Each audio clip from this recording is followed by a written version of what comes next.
There must be somewhere I can take the great composer where there won't be any other noisy engines. The quarry! Mavis said it was closed. I'm sure there won't be any engines there. Thomas chuffed quickly into the quarry. James was in a siding. He saw Thomas and was worried. The quarry was quiet. At last! Here are the Sounds of Sodor, sir. The great composer listened. But there aren't any sounds at all. Then there was a loud whistle. It was James. A tune popped into the great composer's head. Yeah.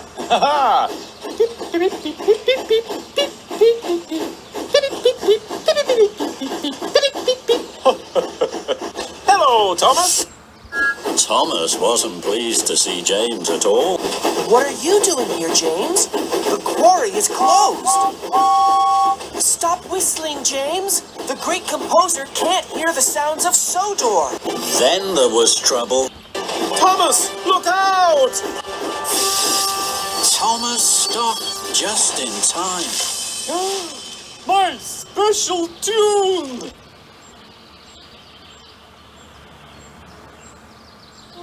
Thomas felt terrible. I'm sorry, sir. It's all my fault that you've lost your music. But how did you write a tune? Those noisy engines spoiled the Sounds of Sodor.